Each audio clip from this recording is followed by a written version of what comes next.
Hello, Archie Dunlop here with Talking Astrology with Archie.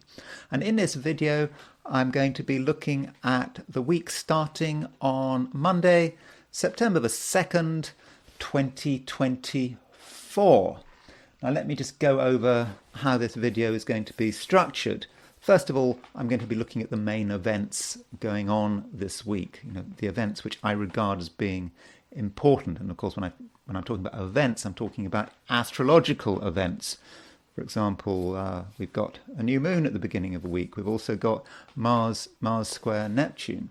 So when I've gone through these events, I'm going to be turning to my topic of the day, topic of the week. And this relates to two people. One of them is Taylor Swift and the other is Justin Trudeau. Now, the reason I want to talk about Taylor Swift is because one of the commenters on my channel, MVille1, kindly pointed out that Taylor Swift has some very powerful connections astrologically between herself and her partner, which they're always in the news, aren't they? What's his name? Travis Kelce, I don't know how to pronounce that. But I want to look at these connections, not because I find Taylor Swift interesting. I don't find her interesting. But she's someone that people know about, but people appear to find interesting in some quarters.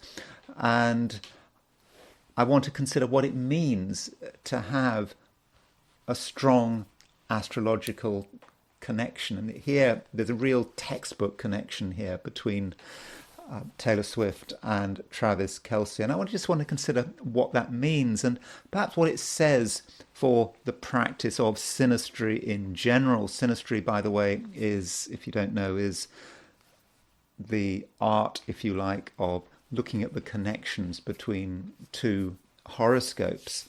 Then I want to look at Justin Trudeau. Now, I did say at the beginning of my video for the weekend that I was going to look at Justin Trudeau. Then if you actually looked at the whole video, I made no mention of Justin Trudeau at all. No one pointed out that to me, that I'd sort of promised to look at him in the introduction, and I didn't. And I don't know why. But anyway, I feel I need to make up for that. And I will be talking about Justin Trudeau. I think there are some serious things going on in Justin Trudeau's horoscope at the moment, and I know that things are not supposed to be looking good for him. There was an article in The Economist was talking about how bad things were electorally, even though I suppose he's got over a year before he needs to have an election. But it would be a good idea to look at what is happening right now. And having looked at Taylor Swift and Justin Trudeau, I am going to consider the I Ching for this week. So I set up an I Ching for this week, asking a question, what is this week going to be like? For those watching the I Ching section of this video, if you don't want to watch the I Ching section at the end of this video, you don't have to watch it. And what I say is not relevant to you because it only relates to people who watch that section. Okay, so let's look at what's happening over the week. Just a reminder, if you like this video, be very happy if you were to like it. And if you're not subscribed and you like the video, I'd be super happy if you were to subscribe, because as I always say, it does make a big difference to the channel. And it certainly makes a big difference to my morale. Makes me feel good about the world when I get more subscribers. That shows how sort of petty-minded I am. Okay, so let's look at the position of the planets at the beginning of the week. So this is the position of the planets right at the beginning of the week, Monday, September the 2nd, 2024. So the obvious thing to point out is that Pluto has gone into Capricorn. Now, it's interesting with this software. Pluto is in Capricorn, but you can still see that Pluto is in yellow. I think this horoscope marks air signs in yellow. So even though Pluto has gone into Capricorn. It's such a new event that the software hasn't caught up. But that event might have happened late on Sunday, so if you're in the Americas, but it is a big event. Pluto going into Capricorn. I have talked about it. We may not feel it immediately, but there has been a change, and I think that this week, probably a good idea to look at what governments are saying and doing. I think that it may feel that people want to go back, because as I think I said in a very recent video, there are two sides to Saturn. One side of Saturn is the positive side, trying to go out of its way to create control. And that would be represented by Aquarius, and Capricorn is more the negative side of Capricorn. Provided everyone is behaving, that's fine, but we're not going to worry too much about perhaps what people do behind closed doors. But Pluto in Capricorn, Pluto in Aquarius is kind of interested in everything. And that's why Pluto in Aquarius is so associated with totalitarianism and all the sort of optimistic, idealistic ideas about Pluto in Aquarius. They probably have something to do with the 60s and hair, and this is the dawning of age of Aquarius, and that's not really how it is. I mean, I suppose there is something idealistic about Pluto in Aquarius, but idealistic as in potentially quite dangerous. I mean, Nazis came to power on January the 30th, 1933, when the Sun was in Aquarius. I think Saturn was in Aquarius as well. Yeah, you could say the Nazis were idealistic. Yeah, I suppose. You could say that totalitarian fascist regimes are idealistic, but sometimes the more idealistic you are, the worse it gets. And so that can be how Aquarian idealism works. And it's about interfering in people's lives and being concerned with what they're saying and even what they're not saying. But anyway, Pluto has moved out of Aquarius into Capricorn, and so it might feel that some of the pressure is off.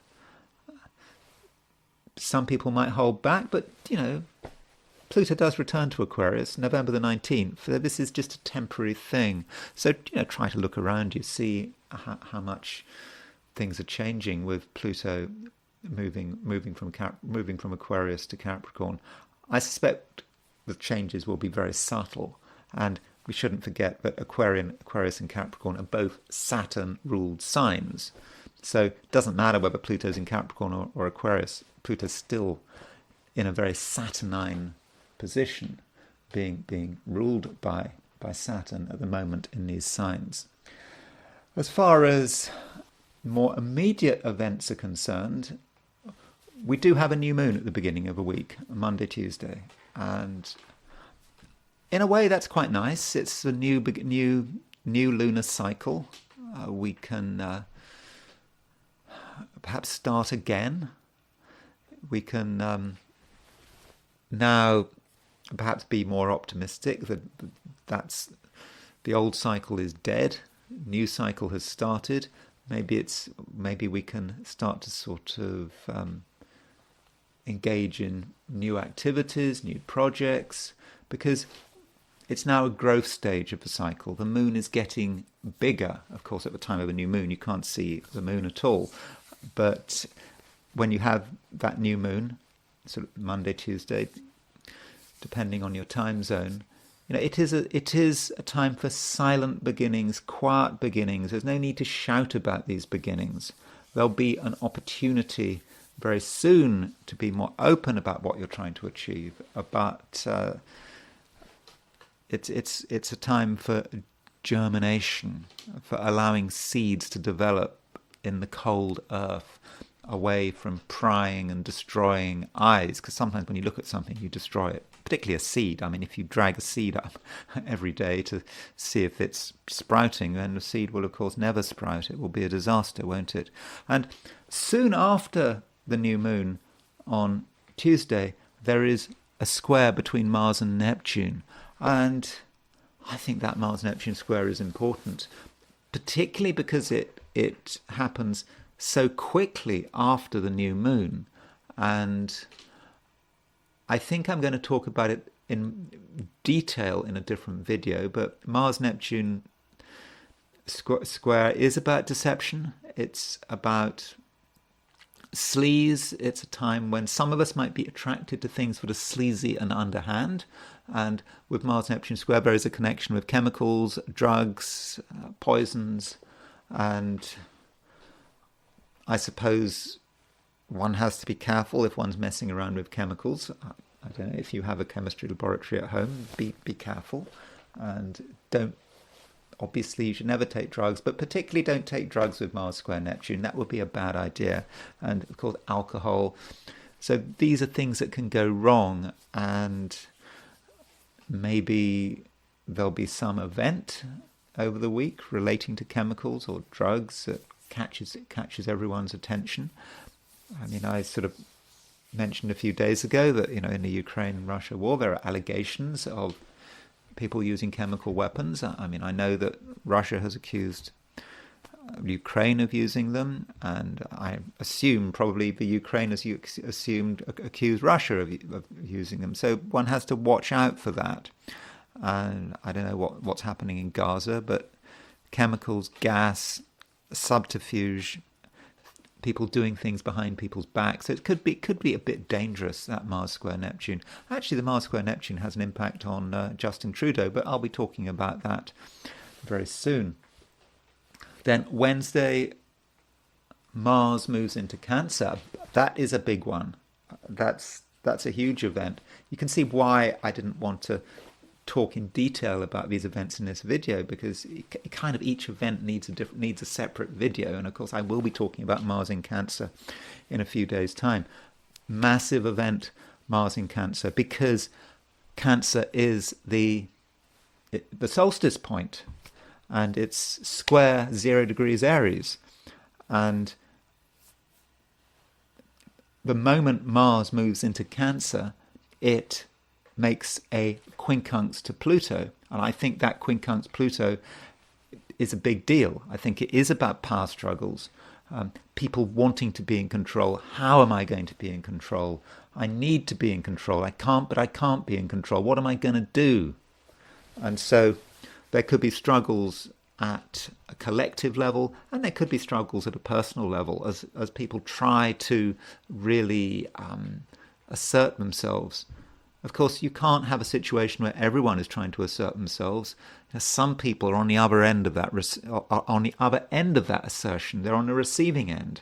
And so perhaps some of us have to be a little bit careful about how we go about things, because some people want to be in control and they might want us to do what we're told. And we have to work out the best way of negotiating the situation. Then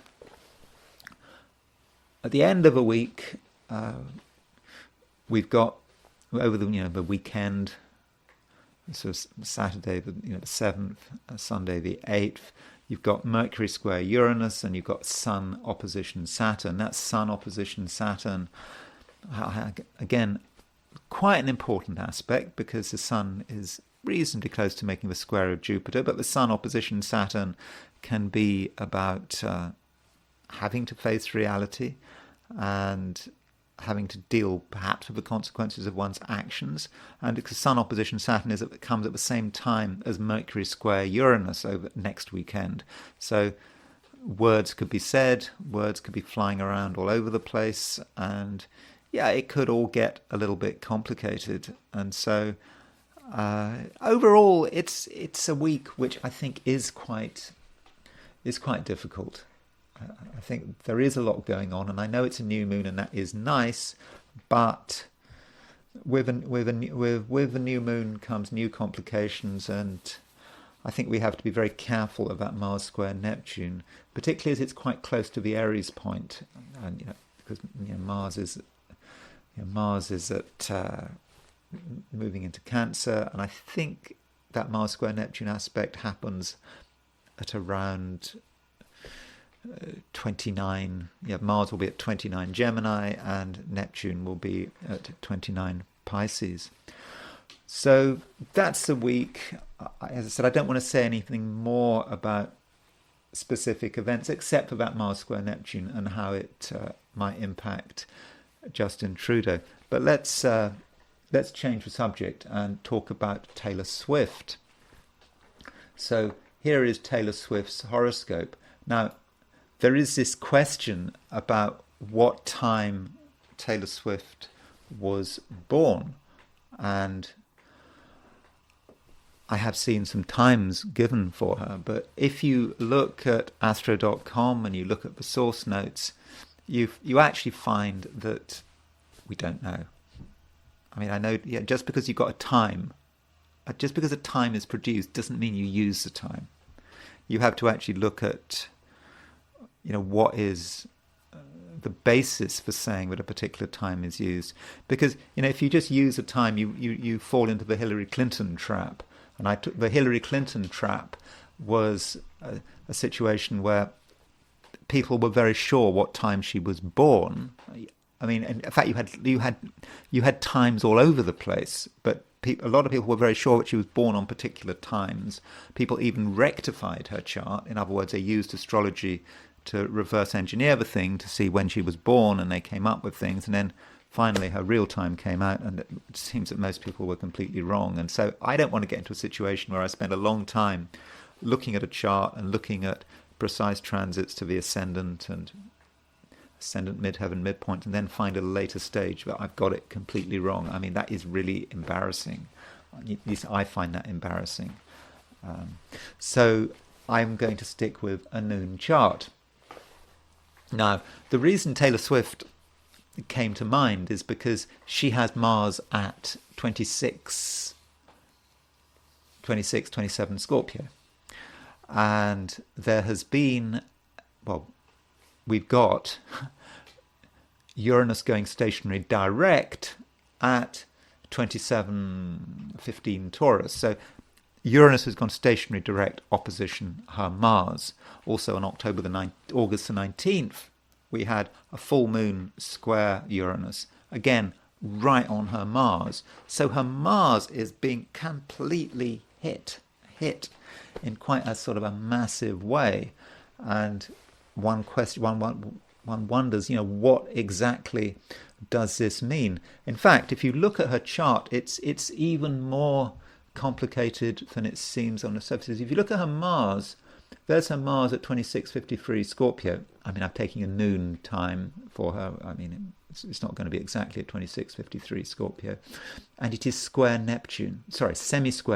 So it's 45 degrees, it's making a 45 degree aspect to Neptune.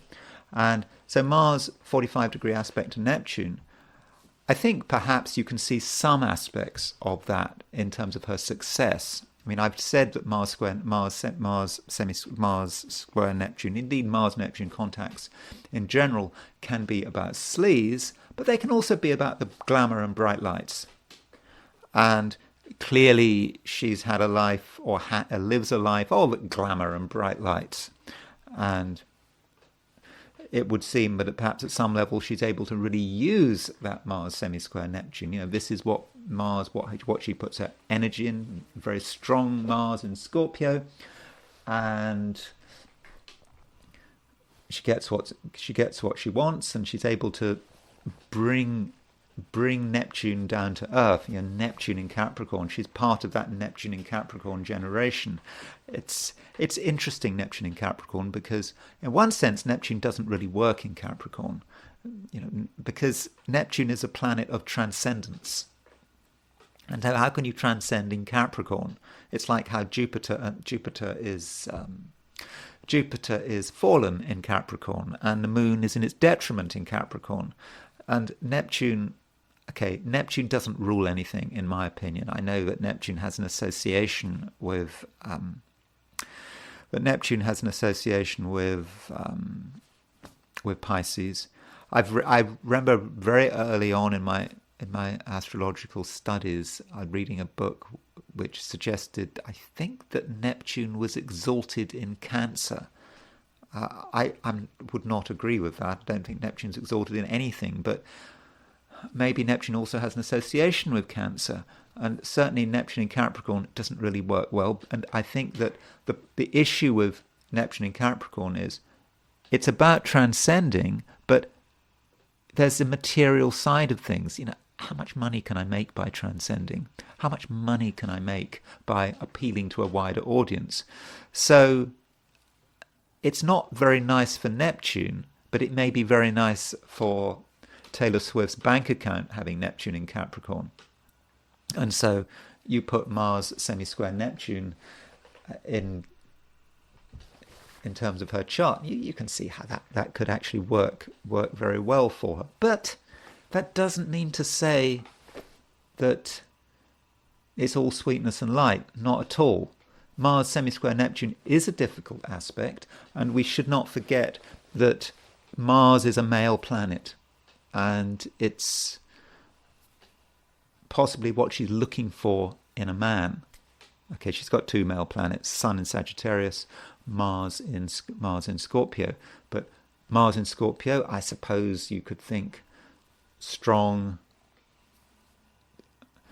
strong man, a powerful man, a man who is very who has strong opinions.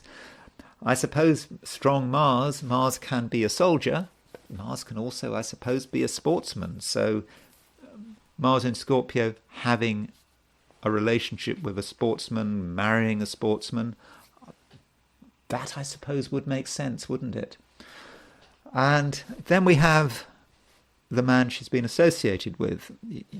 Everyone has to know this, don't they? I mean, every single newspaper online sort of talks about this.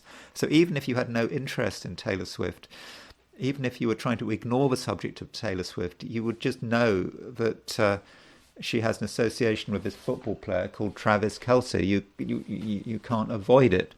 So, as the commenter Enville1 pointed out, Travis Kelce has his Venus at 26 Scorpio. So in other words, Travis Kelce has his Venus exactly conjunct Mars, exactly conjunct Taylor Swift's Mars. And that is a very powerful connection. So I'll just be looking at what that connection means in a moment. And he also has the moon in Sagittarius. Now, I don't know what time he was born, but his moon will be somewhere in Sagittarius. And it doesn't matter whether he's born right at the beginning of the day, right at the end of the day. The moon will absolutely definitely be in Sagittarius. And his Mars actually makes there's a wide semi-square between his Mars and his Venus. So Venus semi-square Mars, it can be about being attractive. Venus semi-square Mars, it can also represent some kind of clash in terms of relationships, and we should not forget that his Venus is in Scorpio. The question is, how much of a problem is that Venus in Scorpio? And as we know, Venus does not work particularly well in Scorpio. All things being equal, Venus rules Taurus, so it's in Scorpio. It's in its opposite is in its detriment. There may be things he's keeping to himself, but I suppose Venus is in a water sign, and Venus is in mutual reception to Mars, and that might mitigate Venus in Scorpio quite considerably. So Venus is in Mars's sign. Mars in Libra is in Venus's sign, so hence the mutual reception. So what does all this mean in terms of Taylor Swift and Travis Kelce? So I'm sure people have talked about this ad infinitum, but there it is. Taylor Swift's Mars is conjunct Travis Kelce's Venus.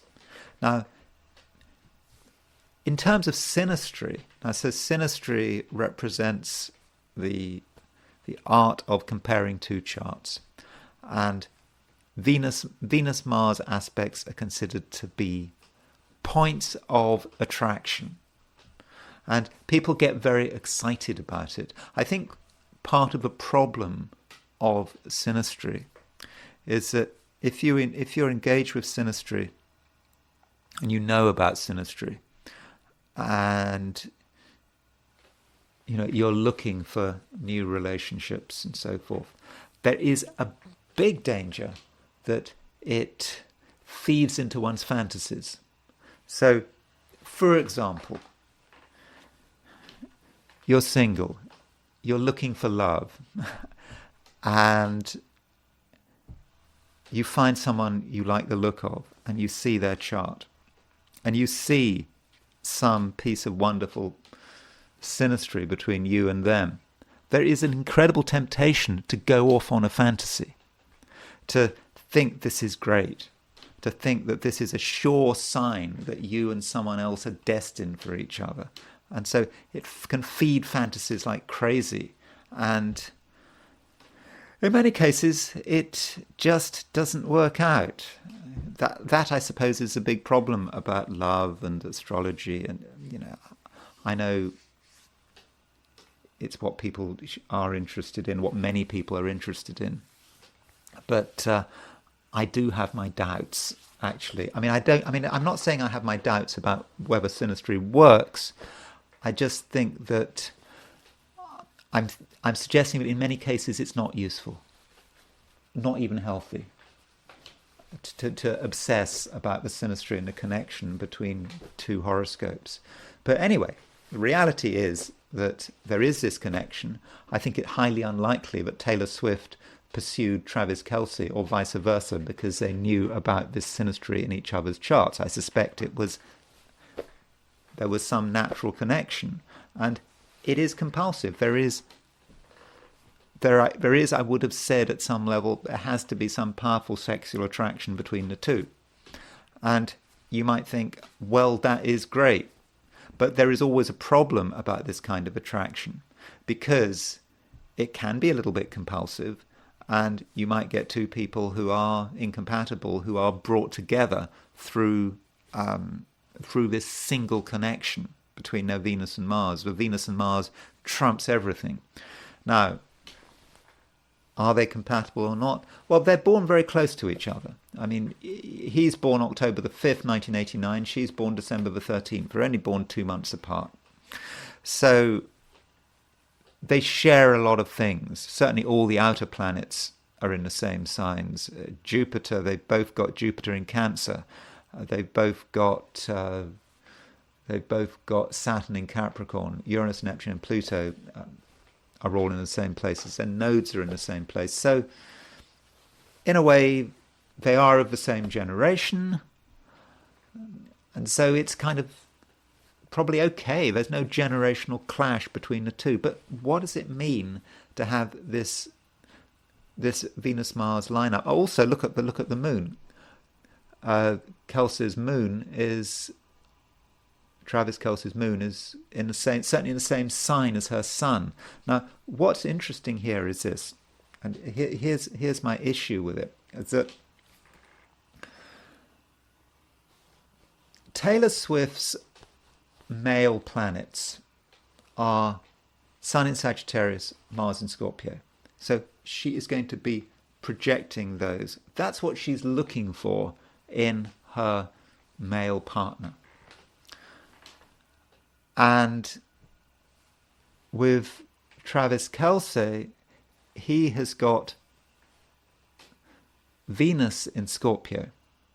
So that's what he's looking for in his female partner. He's got Moon in Sagittarius. That's what he's looking for in his female partner. That might be okay. So you could say he's got Moon in Sagittarius. So that's great. So he's looking for a woman who is a Sagittarius. and he's found his Sagittarius, absolutely no doubt at all. But the thing is that what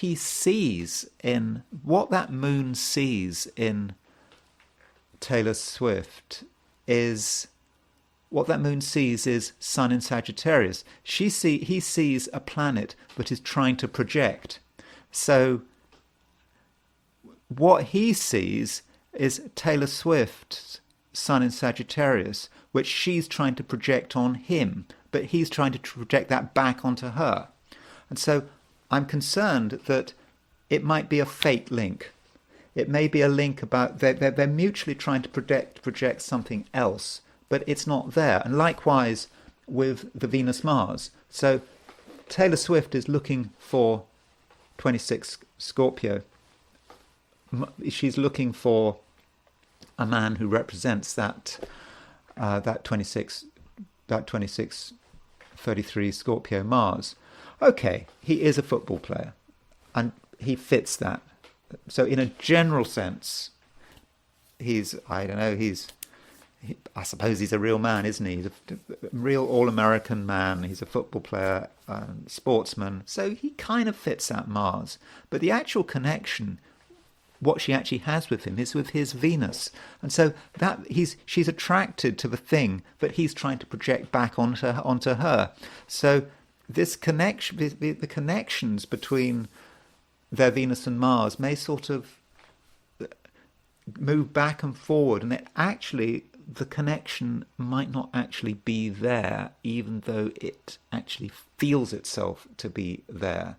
And so there may be this constant this inconsistency there, that Venus, how can his Venus in Scorpio really be what Taylor Swift is looking for?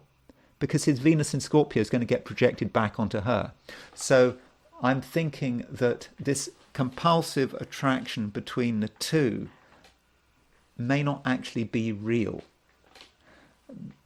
because it's kind of in the wrong order. I mean, it would be better, for example, in some respects, if his Mars in Scorpio, if she had Mars in Scorpio and he also had Mars in Scorpio, because then he would be her Mars in Scorpio. Although, of course, if you've got Mars conjunct Mars, that can create conflict, and in fact,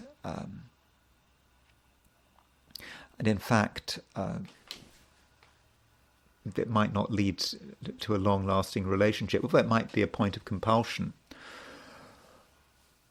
Though I suppose you could see it an alternative way of seeing it would be, well, he's got Venus in Scorpio, and so her Mars is on his Venus, so perhaps what he's looking for is a strong woman who can keep her Mars. That's what he wants, who's able to use that Mars and to bring that Mars into being. And likewise, Moon in Sagittarius, what he's looking for a strong woman who doesn't project, who keeps her Sun, keeps her Mars, and then maybe that's going to be fine. Now, as far as this Venus-Mars conjunction is concerned, Uranus goes stationary retrograde at 27:15 Taurus. So Uranus goes stationary retrograde, opposition her Venus, opposition her Mars, opposition his Venus. That is going to shake things up, and it brings back to life the full moon at 27 Taurus. So I would have thought there may be quite a lot going on in their relationship at the moment, and Uranus may be somewhat make or break. That is certainly possible. Maybe there's going to be a crisis. Obviously in the first instance we're not going to know, and I suppose you could say, well, if they can get over this Uranus opposition their Venus opposition their Mars, well, maybe they can get over anything. So maybe you could say, well, let's look at, you've got Uranus going retrograde, so when does Uranus make its final pass over 27? I should have looked this up before, but so Uranus, it goes direct again, and so you might say that Uranus makes its final conjunction with that point sort of May, looks like about May 2025. So you could say that if they're still together, if they're still a couple by May 2025, June 2025, they've got through Uranus, so that means they can get through anything. You might say that. And bear in mind also that, as I just said, Taylor Swift does have Mars semi-square Neptune. So his Venus is semi-square her Neptune. And so that Mars semi-square Neptune, it could trip things up. So I think just looking at Uranus, I don't have times of birth. It's nice they're born so close together. There's no generational clash, but I think that Uranus on and off is going to create some problems. But yeah, if they're still together in June of next year, well, maybe they'll have got through it all. Let's now turn to Justin Trudeau. So Justin Trudeau apparently is in a lot of trouble. His premiership does seem to be falling apart. He seems to be unpopular. Like everywhere else, there are issues with immigration. And here's Justin Trudeau's horoscope. Yeah, like everywhere else, we've got immigration issues, and he's doing very badly in the polls. I believe that by the way, if you're Canadian, I'm not claiming to know anything about Canadian politics. I was just trying to focus on the astrology. I sort of read an article in The Economist talking about his travails and what's his rival Pierre, forgive my pronunciation, Poilievre, is doing well in the polls. Next election, looks as if Justin Trudeau is going to be finished. I mean, that's the general narrative, isn't it? And it's not just immigration, it's the economy and I suppose inflation. And you've got the question of elites. I think I read this article talking about, Eastern elites, sort of elites, people who live in, I don't know, places like Ottawa. Justin Trudeau, born in Ottawa, very much part of the elite. His father, well, of course, some people say his father was Fidel Castro, but I don't think we can really say his father is Fidel Castro. I mean, it's a nice idea, but his father, Pierre Trudeau. So he really is to the manner born, isn't he?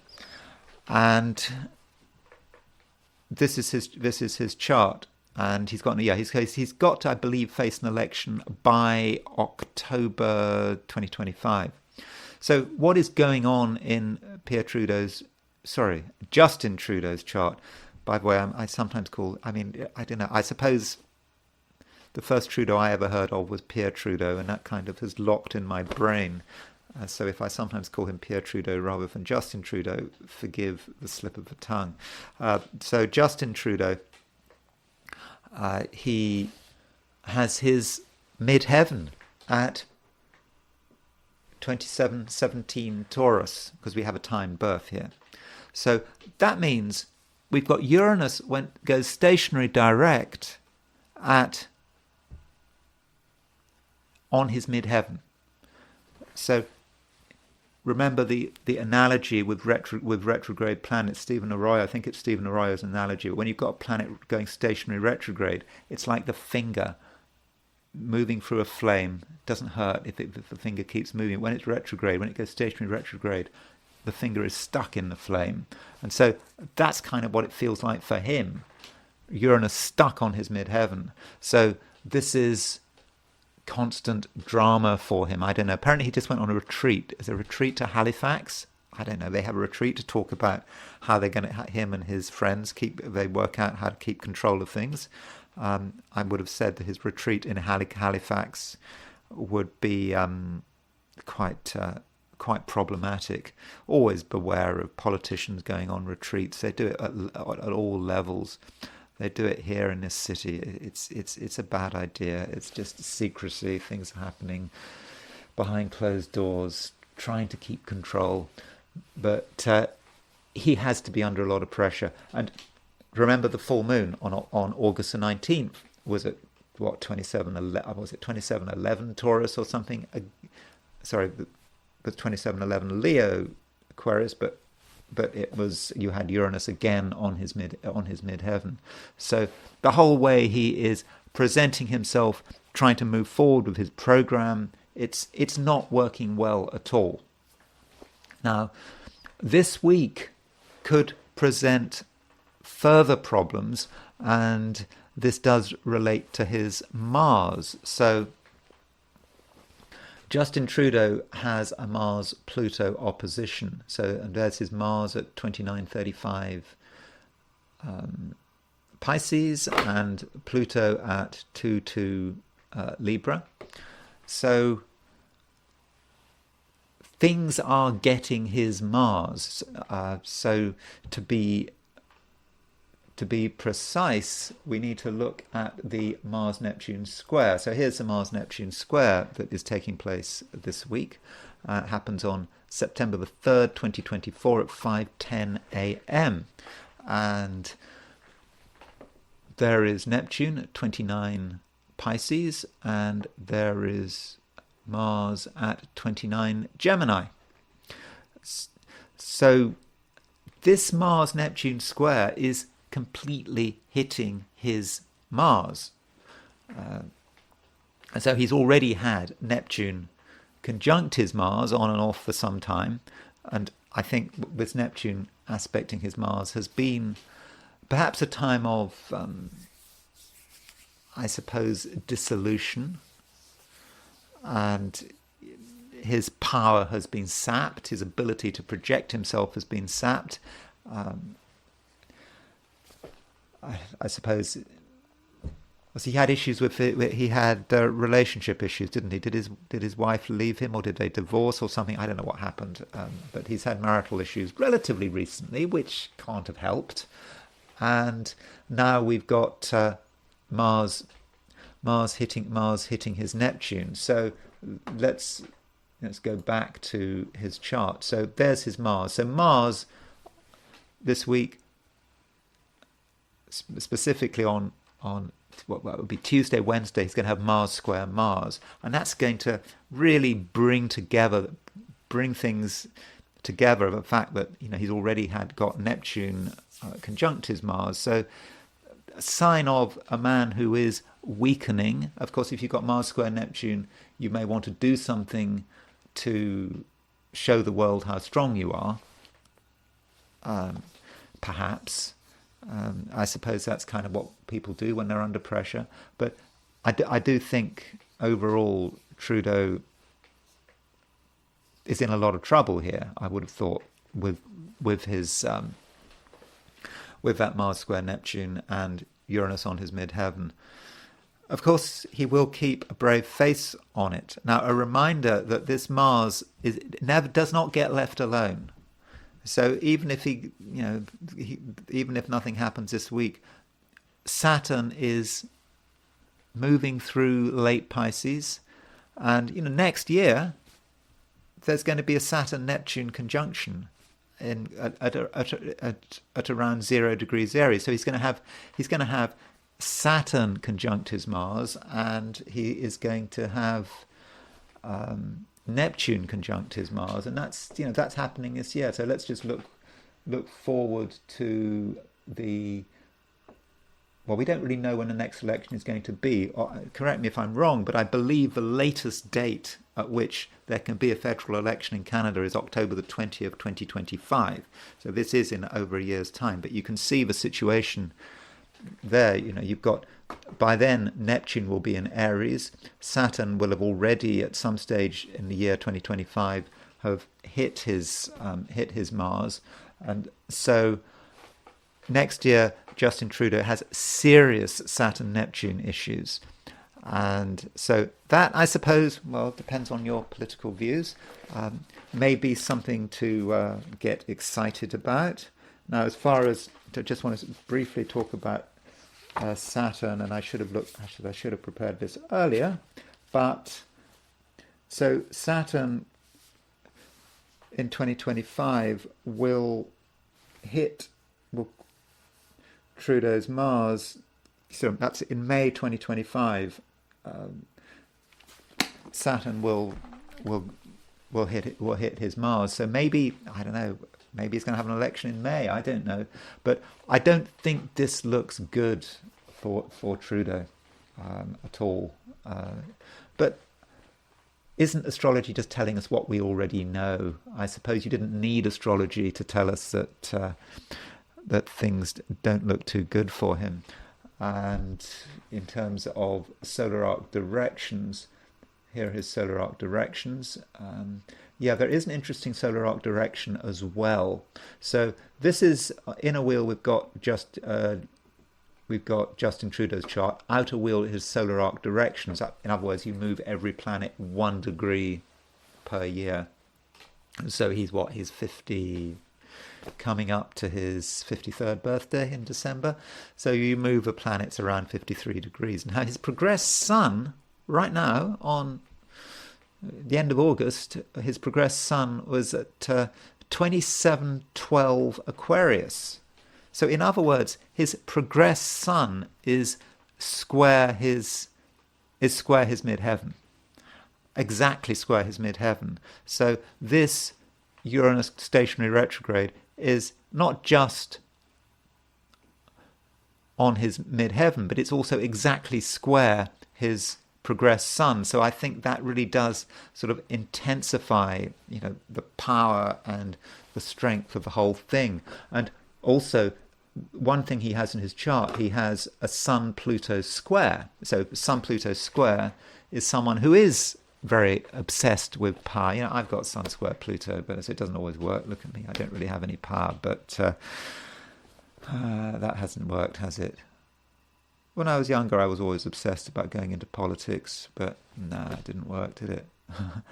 That was a teenage fantasy, I think. But anyway, I do have Sun square Pluto. But anyway, his Sun square Pluto, being to the manner born, he had no problems getting into politics. And so if we progress his Sun square Pluto, solar arc direct it, so his Sun hits his midheaven, and his Pluto, there's his Pluto, 2535, his solar arc directed Pluto at 2535 Scorpio is closing in on his IC. So by next year it'll be at 2635. It'll be within a degree. So you can see that Sun-Pluto square is starting to become very strong in his chart, and it's really starting to become prominent. And so you can see that next year something absolutely has to give.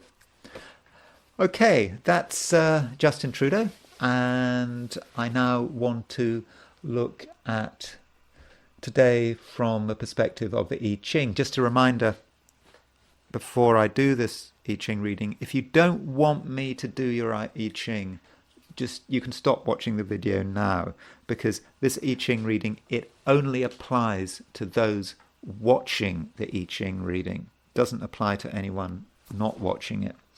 Okay, so this reading, by the way, is going to have 4 sections. It's going to have general section, then money, then career, then relationships.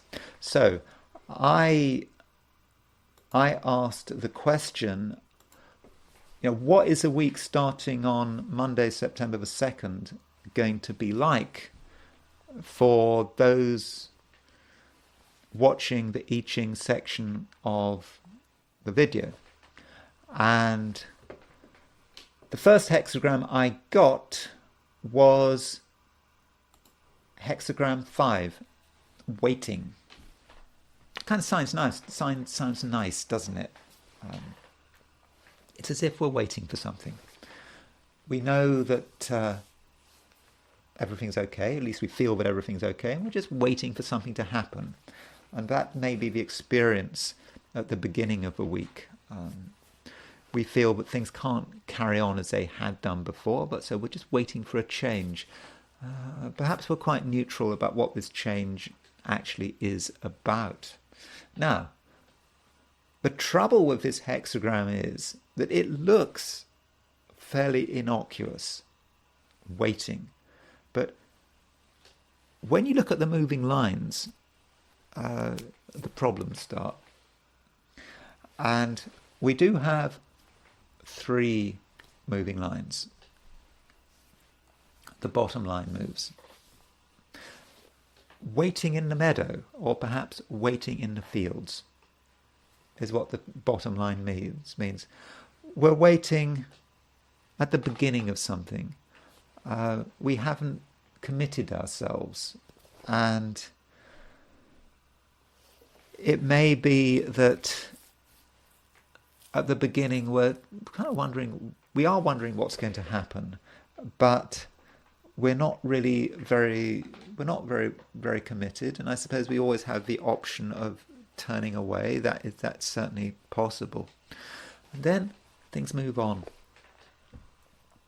We get the third line from the bottom moving, and the third line from the bottom moving is often not fortunate in the I Ching. And what the I Ching says is this is waiting in mud.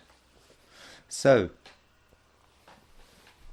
we start to progress, and what happens is we get stuck, and there may be a feeling that we tried to advance, maybe we were a little bit impatient and we wanted something to happen, and we moved forward and we just got stuck in mud. And how do we get out? And the I Ching is also warning us of enemies. We don't want to be stuck in the mud, and we're in a very delicate position here, and it's important that we are completely serious about it. We can't trivialize it. And I think the I Ching is suggesting that if we are serious about it, then we should be okay. But it is certainly a difficult situation that we find ourselves in. And then the fourth line moves. Now wait for it. This is not waiting in mud, it's waiting in blood. And so waiting in blood, that sounds really grim. And, we should have done something about it earlier. We perhaps went too far. We are now in real trouble because we've maybe gone too far. And so what actually do we do? Is it, are we doomed? Well, actually we're not doomed, because there is a possibility of escape. We are close to the enemy. We are very close to things that could be completely able to sort of destroy us potentially, but we're able to leave. We are able to exit. So there is a lot of drama, but I don't think in the end we're going to get destroyed by the situation. No. And we can then consider where this whole thing moves to. And because we've got three moving lines, this moves to a different hexagram.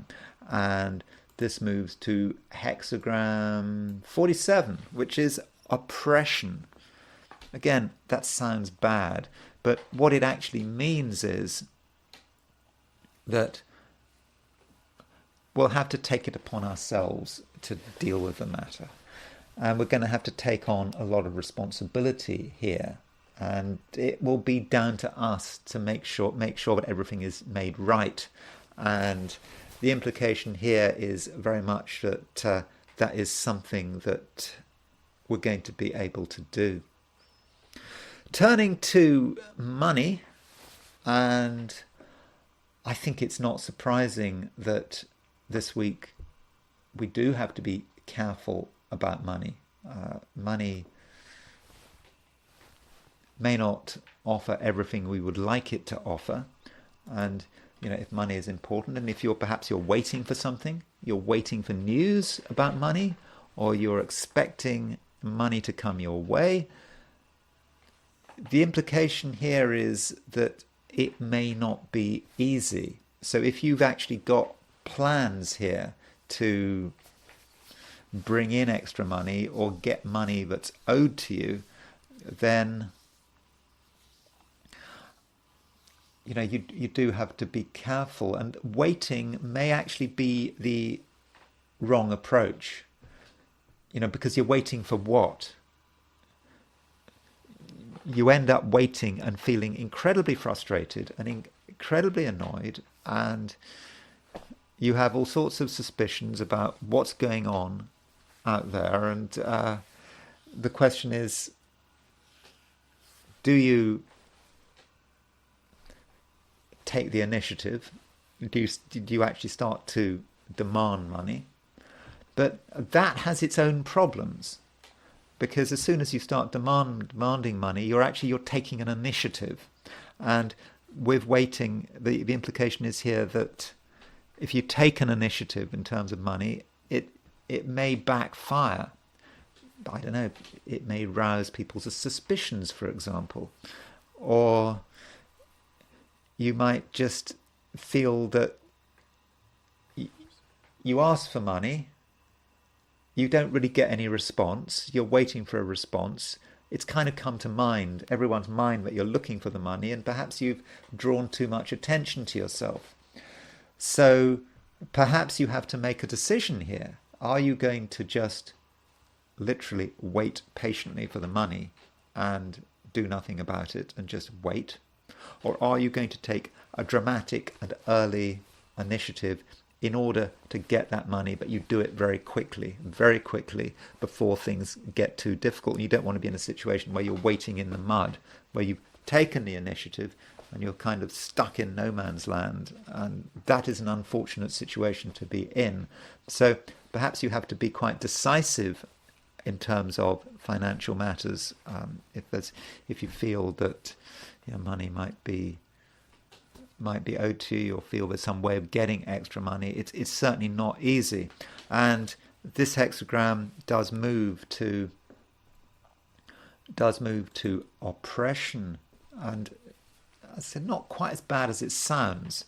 It may just be about financial responsibility and having this financial burden which has been sort of imposed upon you. And it's not just the burden necessarily of having to spend money, it's perhaps also the burden of having to organize money and having to work it out. And it's just not easy. And perhaps you have to ask lots of questions, you have to do lots of research, and you have to maybe talk to banks, and it's just really painful. But the implication is that in the end, if you can see it through, it will actually be okay. Turning to career and business, if that's appropriate, if that's applicable to you, then it's perhaps not looking great. This waiting, you kind of feel that you're neither one place nor the other, and you don't seem to be entirely comfortable with the way things are at the moment, and you would like things to happen, but you're expecting something to happen, and nothing does happen. And you can see, you start to see that things aren't working particularly well, and so you want to take the initiative. You want to start to tell people that you're going to do it.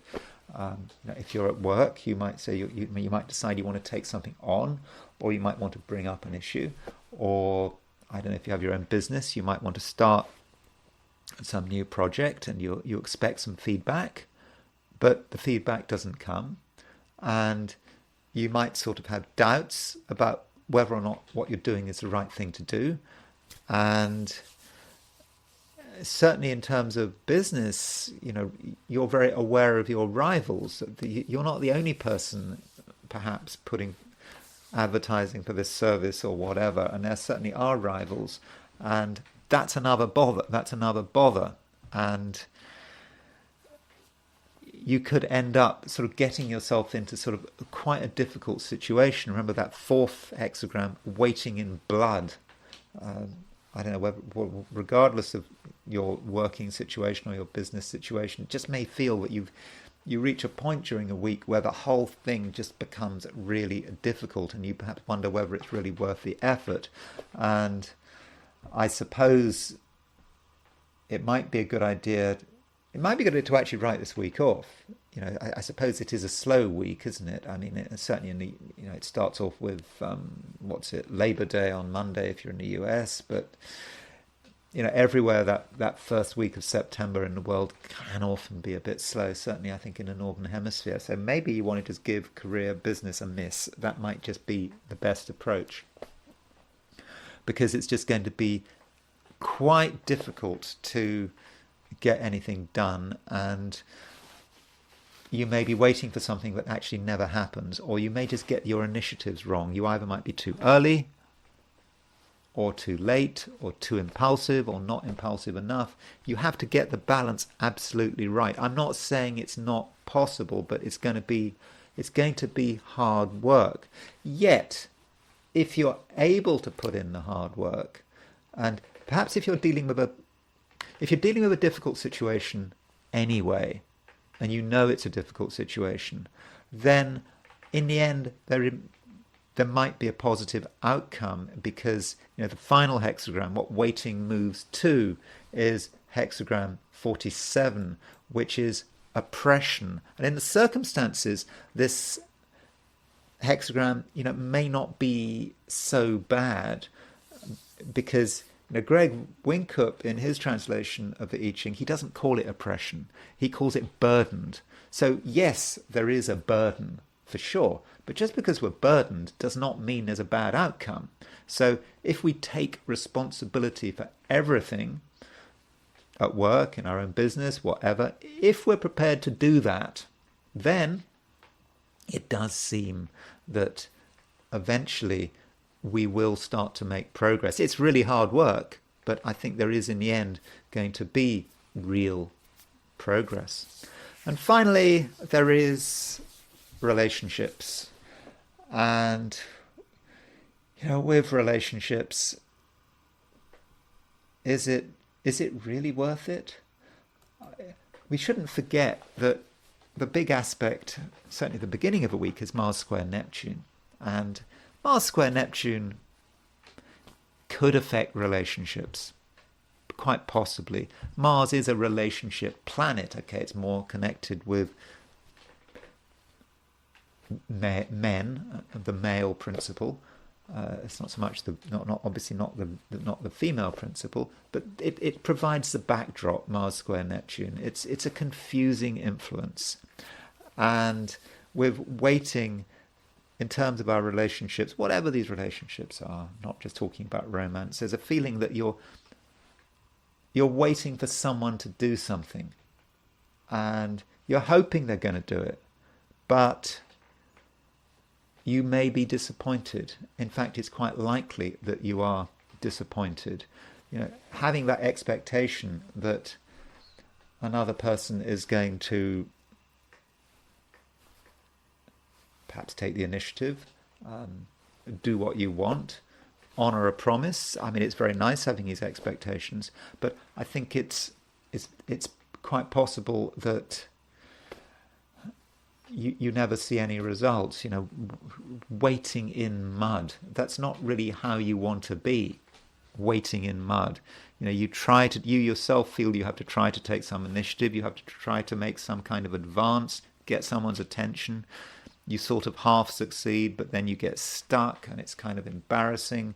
And so other people are going to be difficult. This particularly applies when you've got a relationship which is still in the process of forming, or a relationship which is already in crisis. So the waiting is going to be, I think, not pleasant, and you have to ask whether it's worth it. And then, of course, fourth hexagram, you've got waiting in blood, and that's not where you want to be.